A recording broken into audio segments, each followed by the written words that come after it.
a maior potência mundial. Maior potência mundial, pela bênção de Abraão que estava ali dentro do Egito. Sempre foi o plano de Deus que o seu povo entendesse de ciência. Como foi que Daniel se destacou lá na corte de Nabucodonosor? Sábio em todas as ciências. Então note, é plano de Deus que o seu povo tenha o conhecimento, que conheça a ciência. Somente os medíocres acham que religião é oposta à ciência. Não é.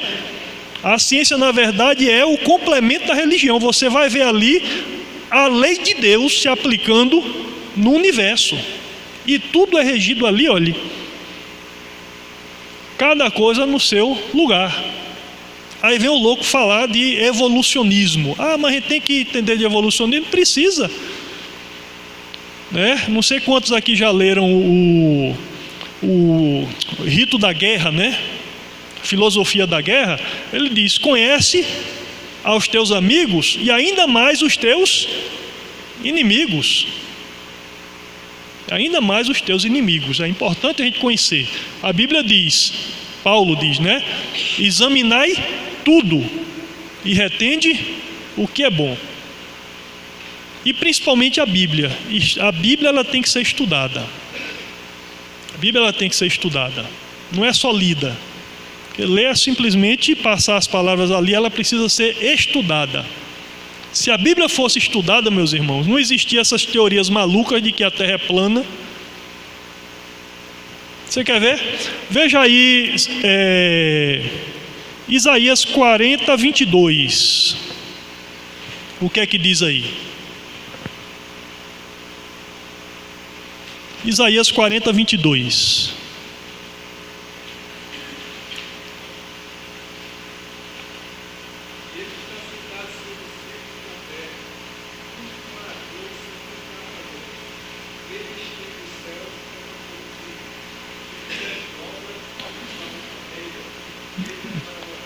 Muito bem, ele está sentado sobre o... Em algumas versões traz a redondeza da terra, né? Ou o círculo da terra. Então note, se o povo estudasse a Bíblia na Idade Média, saberia que a terra não é plana, ela é esférica, né? Na verdade, né? Se a Bíblia fosse estudada, seguindo os seus conselhos como deveria, não existia colesterol, não existia triglicérides, não existia esses males que assolam a humanidade hoje. Sabe por quê? Lê o que é que está escrito aí em Levítico 7, 22. Só o títulozinho.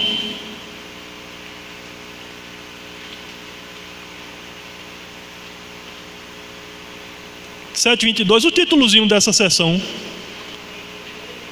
Não comer o quê? Não comer gordura nem sangue. O que é que causa o colesterol, gente? A gordura animal. Os problemas cardíacos vêm porque o homem passou a comer a gordura animal, mas Deus já havia proibido desde aquele tempo. Era pecado? Não é porque era pecado, não é porque fazia mal ao ser humano. Por isso que Deus proibiu de comer. E o sangue? Quando o animal morre, toda a impureza do seu organismo vai para o sangue.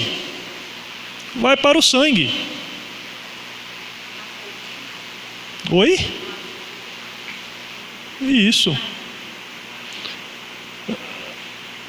E não sei quantos aqui já comeram o que a gente chama de bofe, que são os pulmões. Eu recomendo aqueles que gostam que não comam mais. Que isso aqui eu vi, eu não li nem estudei, isso aqui eu vi.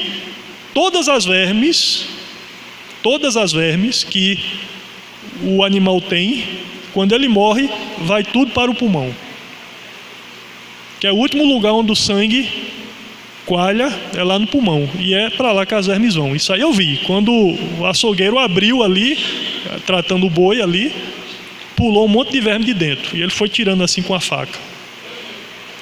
Então, não comam, né? Não comam. É para isso mesmo, para ficar com nojo mesmo. Certo? É desígnio de Deus que seu povo entenda de ciências. 2 Pedro, capítulo 1, verso 5, verso 6. O que é que diz aí?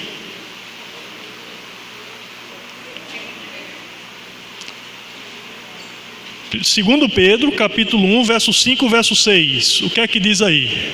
Eu não paro quieto, né?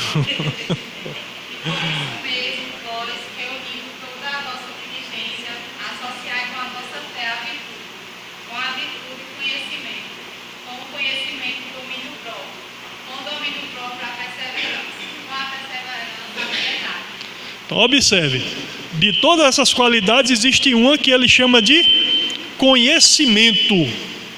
Em algumas versões diz assim, a ciência.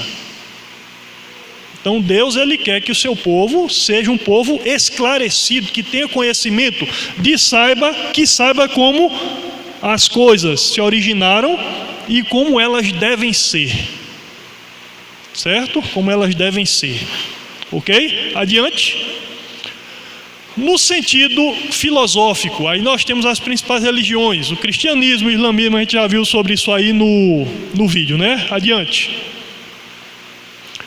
Os pontos comuns nessas religiões é que todas elas acreditam no chamado design inteligente. O que é design inteligente?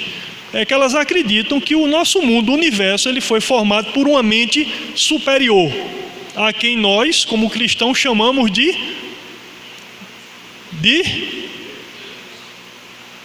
não ouvi direito? Muito bem, Deus, né? Outra religião chama de Alá, a gente viu aqui, do hinduísmo é Vishnu, né? Tal. Ou seja, sempre uma mente superior é o criador do universo, né? E nós acreditamos que Deus, na pessoa do Pai, Filho e Espírito Santo, são as entidades criadoras do nosso planetinha, né? Do nosso universo. Acreditam também em intervenções sobrenaturais, a quem nós chamamos de...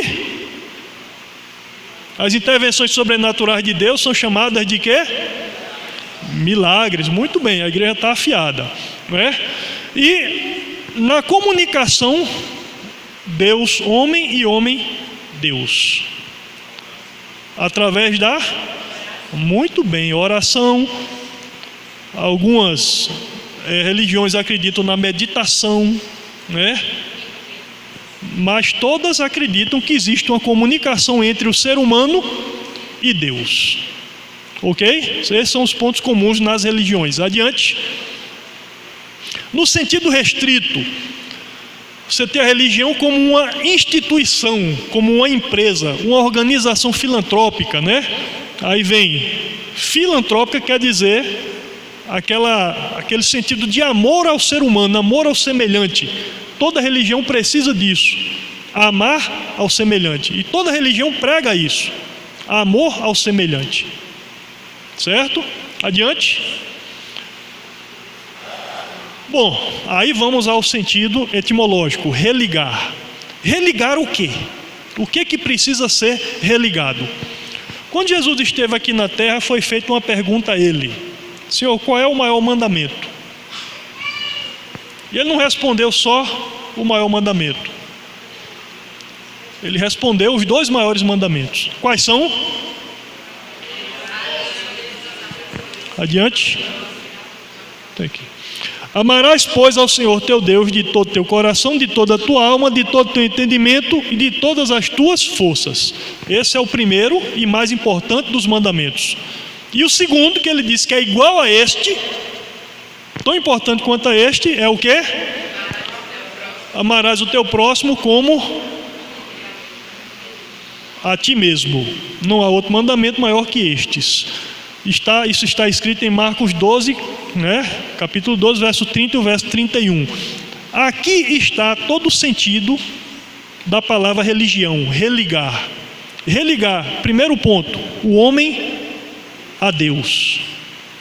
Primeiro, o homem ele precisa ser ligado a Deus. Cristo veio a esse mundo para restaurar esta ligação. Por isso que Cristo ele é a ponte entre Deus e o homem. Quando Tomé virou para Jesus, aliás, Filipe virou para Jesus e disse: Senhor, mostra-nos o Pai. Ele disse: ô Filipe, estou há tanto tempo contigo, como é que tu vem agora dizer mostra-nos o Pai? Quem vê a mim, vê ao Pai. Cristo veio para isso, para religar o homem a Deus. Segunda coisa, é preciso que se ligue o quê? A segunda religação que deve ser feita: do homem com quem? A primeira é o homem com Deus. A segunda, do homem com quem? Não, é aí que muita gente se engana. Não, essa não é a segunda. Também não, que é isso que o inimigo quer é distância.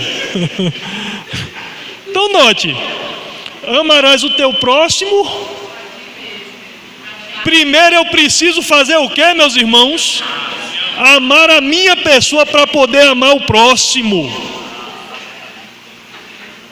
Eu tenho que me enxergar como uma pessoa pela qual Cristo deu a sua vida.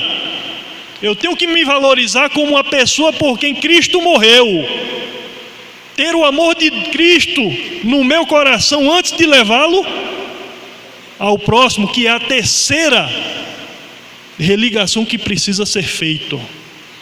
O homem precisa se olhar como filho de Deus, como criação de Deus, para que ele possa levar esse Deus a outras pessoas. Então, primeiro, religar o homem a Deus. Segundo, religar o homem consigo mesmo.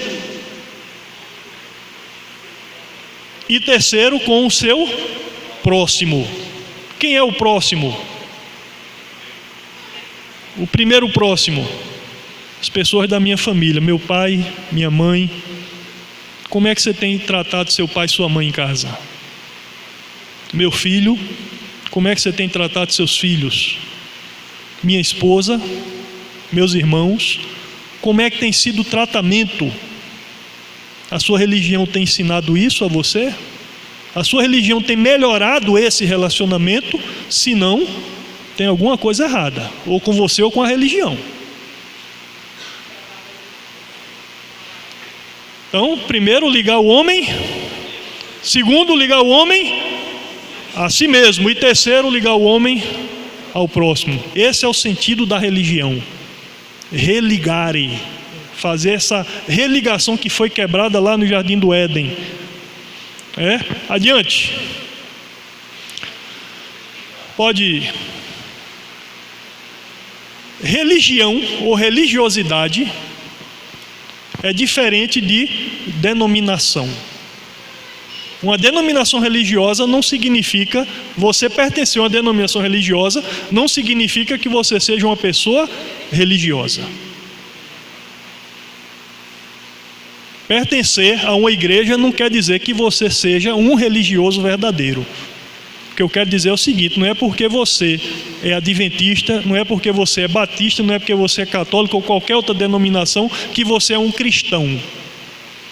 Você precisa viver aquilo que está escrito aqui para que você verdadeiramente seja um religioso, para que você verdadeiramente seja religado nos três aspectos da religião: com Deus, com você mesmo e com seu próximo. Você precisa viver.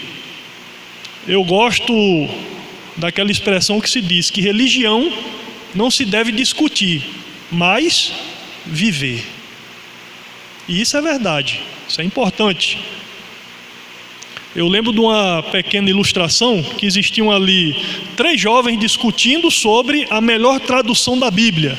Um dizia: eu gosto do Ferreira de Almeida. Outro dizia: não, eu gosto mais da Bíblia Viva. Outro dizia: não, eu gosto da Bíblia Thompson. Ficavam ali os 3 discutindo. E tinha um outro sentado lá, no canto dele, estudando. E aí um deles perguntou: e você, rapaz, qual é a melhor tradução da Bíblia que você prefere? Aí ele disse: eu prefiro a tradução que minha mãe fez. Aí os caras disseram: tua mãe traduziu a Bíblia? Traduziu.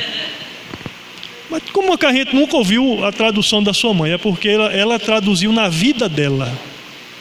Ela viveu o que está escrito aí. Foi a melhor tradução que eu vi na minha vida. E essa é a verdade. A gente precisa traduzir no nosso viver. As pessoas devem olhar para a gente e dizer: aquele ali é um servo de Deus, aquele ali é um homem de Deus, aquela ali é uma jovem de Deus, aquele ali é uma pessoa diferente, uma pessoa de Deus. Diferente não é estranho, viu? É diferente. Diferente. A pessoa olhar para você e respeitar. A irmã White disse que as pessoas, só por olhar Jesus, só a presença de Jesus já impunha respeito. Só a presença de Jesus já impunha respeito. E é isso que deve ser com todo cristão. Ele deve impor respeito. Deve impor respeito. Não pela força, mas pela sua presença, pela sua maneira de ser. As pessoas devem respeitar. Adiante. Bom, dentro da religiosidade existem dois extremos que a gente precisa entender: o maniqueísmo e o misticismo. O que são essas coisas? Vamos ver? Primeiramente, o maniqueísmo. O que é o maniqueísmo? Pode adiantar.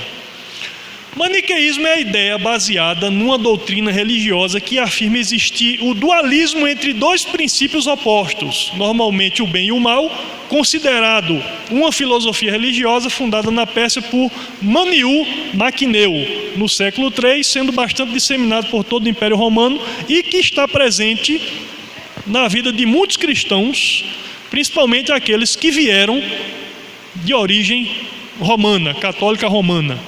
É aquela história: eu cresci ouvindo isso, existe um diabinho do lado falando coisa ruim e do outro lado um anjo de Deus dizendo para não fazer aquilo que o diabinho está dizendo. E a gente vê isso nos desenhos animados, nos filmes, né, por aí afora. Isso se chama maniqueísmo. O maniqueísmo, no fundo, eles dizem que Deus criou o bem e o mal, e os dois têm que estar em equilíbrio ali. E você vai ser perfeito se você conseguir o equilíbrio entre o bem e o mal. Um dos maiores defensores do maniqueísmo, adiante aí, era Aristóteles, pensador. Ele dizia o seguinte: a virtude consiste em saber encontrar o meio termo entre dois extremos. Ou seja, é você saber ficar no meio ali, nem ser totalmente bom, nem ser totalmente mal. Isso é virtude. Mas foi isso que Jesus ensinou? Não. Jesus disse: sede vós perfeitos, como perfeito é o vosso Deus. Paulo disse o quê? Não vos conformeis com esse mundo, mas transformai-vos pela contemplação. O mundo precisa ser transformado sempre para o que é bom. Não equilíbrio entre bem e mal. Não existe. Jesus disse: não há relação entre luz e trevas.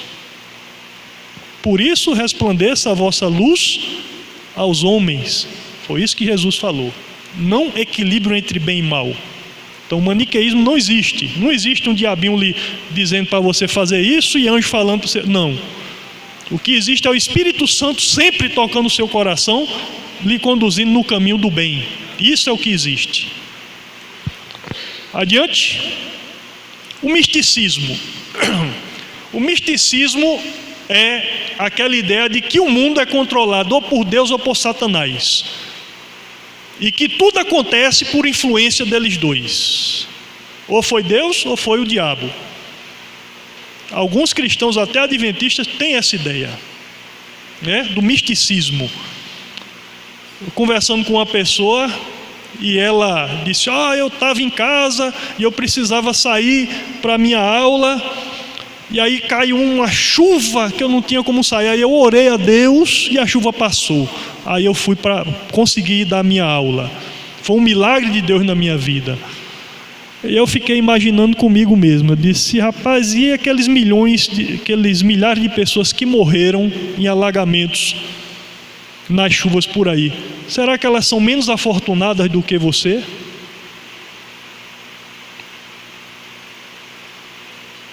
Você ia perder uma aula, essas pessoas perderam a vida.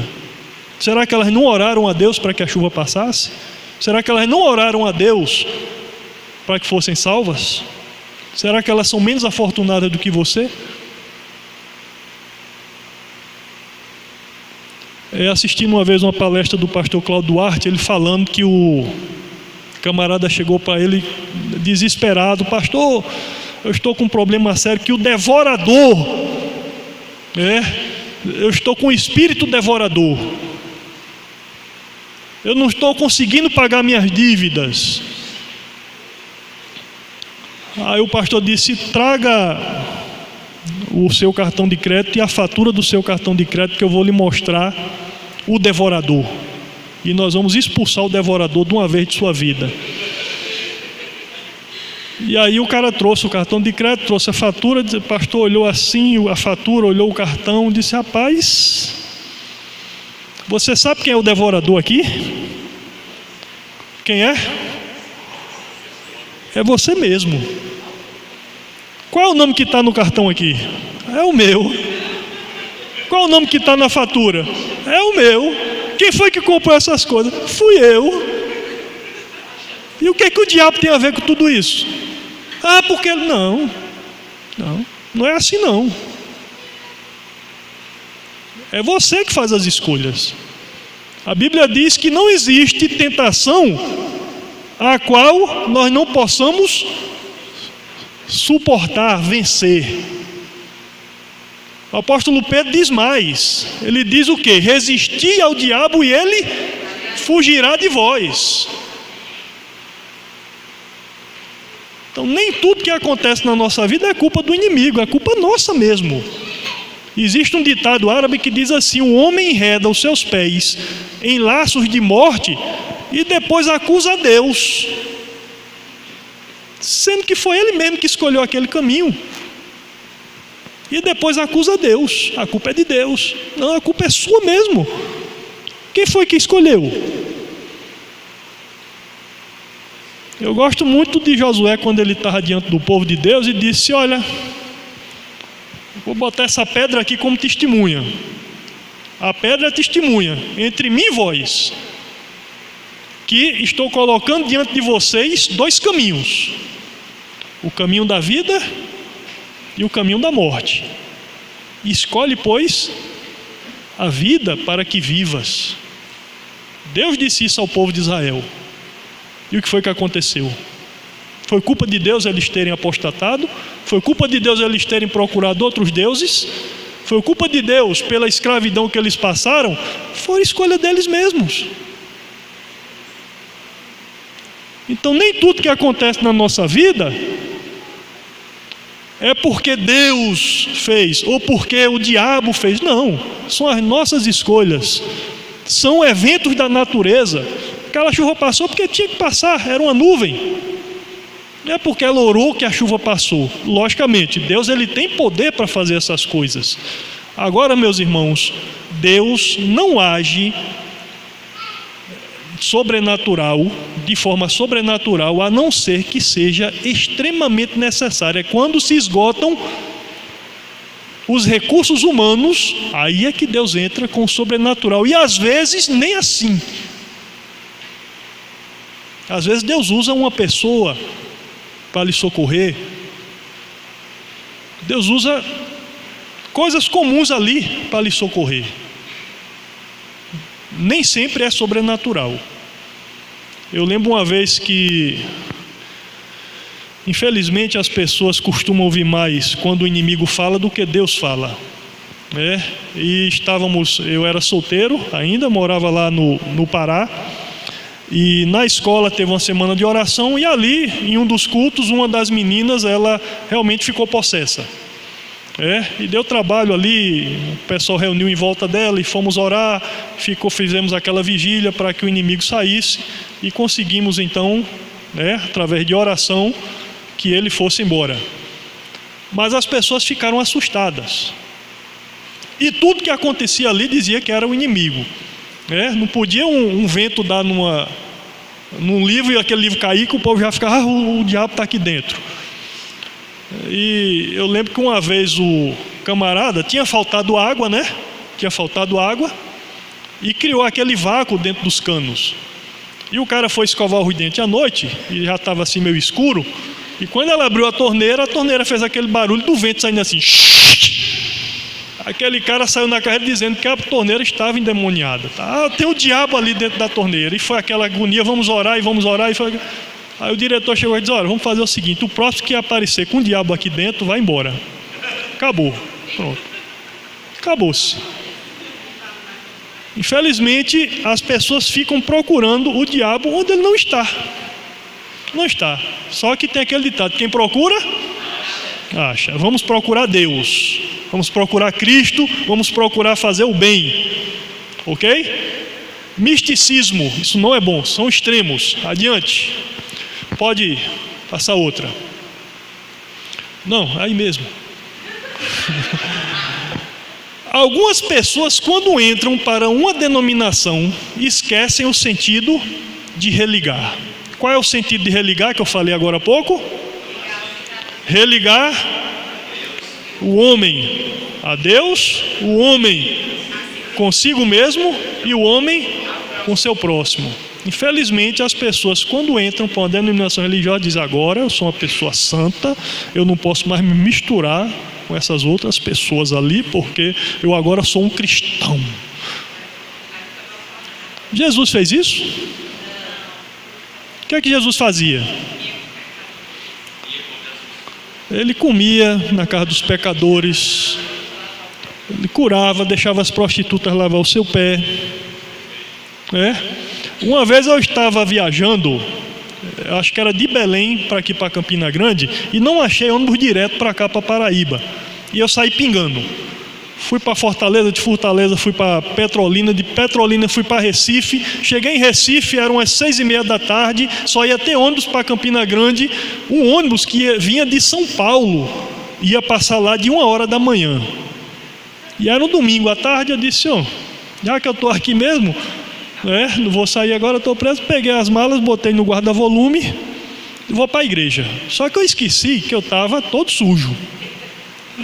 Eu nem me olhei, que eu estava com a calça suja, já tinha quase 2 dias de viagem, o cabelo estava aquela coisa linda, a camisa estava toda manchada, e aí e agora? E a Bíblia? Ficou lá no guarda-volume, esqueci. Eu digo: bora, eu vou assim mesmo.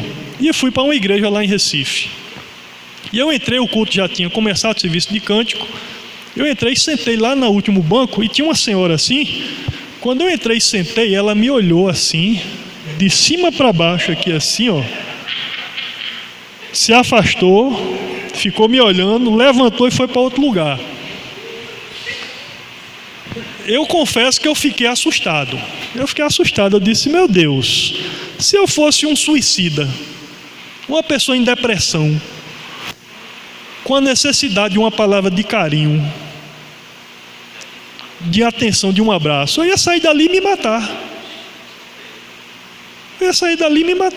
Gente, às vezes não precisa mesmo você chegar sujo. A rejeição às vezes ela é tão intensa que às vezes você pode estar até de boa, bem arrumado, bem vestido. Também tem irmão que olha para você, olha de lado, e se acha culpado, é verdade. Então, nós somos responsáveis pelas almas que Deus manda ao nosso encontro. A maneira como nós tratamos o nosso irmão, vai ser cobrada de nós. Vai ser cobrada de nós. Imagine você estar lá no tribunal diante de Deus, Deus diz: rapaz, aquele irmãozinho que eu mandei lá para você auxiliá-lo, você virou as costas para ele. O que é que você vai dizer? Senhor, eu não sabia. A obrigação do ser humano, religião, religar.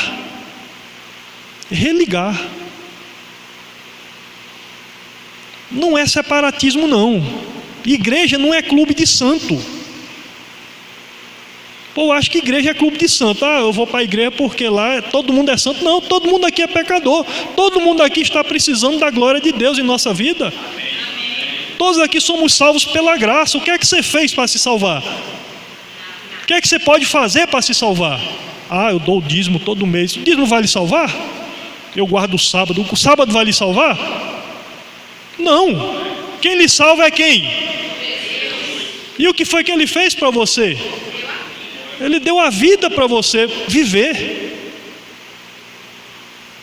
E ele disse: agora vai e leva essa mensagem aos outros. Você é responsável. Quando você tomou o nome de cristão, quando você desceu aquelas águas ali, você tomou o nome de cristão. E existe um mandamento que diz o quê? Não tomarás o meu nome em vão. E agora existe uma responsabilidade que pesa sobre você. É levar essa mensagem aos outros. É tratar os outros como você gostaria de ser tratado. O que foi que Jesus disse? Tudo que quiseres que os homens vos façam, façais vós primeiro a ele. Você gosta de ser bem tratado? Então trate bem os outros. Você gosta de ser abraçado? Abrace os outros. Você gosta de palavras de carinho? Então se dirija aos outros com palavras de carinho. Você gosta de ser respeitado? Está aqui, coisa boa. Respeite os outros. Isso é o dever de todo cristão. Isso é o sentido de religar. Adiante. Quando Cristo esteve aqui na terra, ele trouxe o quê? Vida. O objetivo de Cristo vir a esse mundo foi esse, trazer vida. Por quê? Porque a raça humana estava morta. O que foi que Deus disse a Adão? Já falei isso aqui, vou dizer de novo. Lá no paraíso, olha, de todo fruto que tem aqui no jardim você pode comer, mas aquele fruto que está ali no meio, dele não comereis. Por quê? Por quê? Porque se dele comerdes, certamente Adão comeu. Adão ali representava não só Adão, mas Eva. Ou seja, toda a humanidade comeu do fruto. E agora a humanidade estava o quê? Morta. Estava morta. Nós não tínhamos esperança. Por isso que Paulo diz: mas graças a Deus, que nós temos Cristo Jesus, que morreu por nós para nos dar vida. Nele estava a vida, e a vida era a luz dos homens, e a luz resplandece nas trevas. Ou seja, quem é a luz hoje? Aqui na terra? Qualquer homem? Não. Os cristãos. A luz, ela deve resplandecer nas trevas. Jesus disse: por isso brilha a vossa luz diante dos homens, para que eles vejam as vossas boas obras e glorifiquem a Deus que está nos céus. Através de você. Você é a ligação entre o homem e Cristo. E Cristo é a ligação entre o homem e Deus. Mas você é quem vai ligar os outros a Cristo, através da sua vida, através do seu testemunho, através do seu modo de ser. Adiante. Através do que nós chamamos de revelação. Deus, ele se revela ao homem e agora comissiona o homem a levar essa mensagem aos outros. E para encerrar, adiante. A religião, ela promove amor. Se a sua religião não ensina a amar o próximo, existe alguma coisa errada, ou com você, ou com a sua